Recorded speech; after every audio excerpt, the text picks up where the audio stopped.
You ask Tiger to solve. This deals with linear equations with one unknown. The final result is x equals 1. Let's solve it step by step.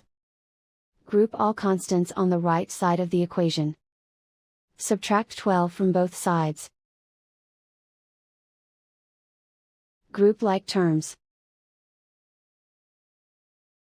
Simplify the arithmetic.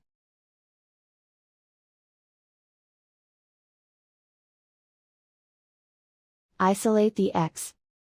Divide both sides by -15. Cancel out the negatives.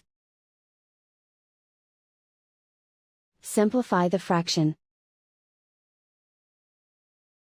Cancel out the negatives. Simplify the fraction. And so the final result is x equals 1.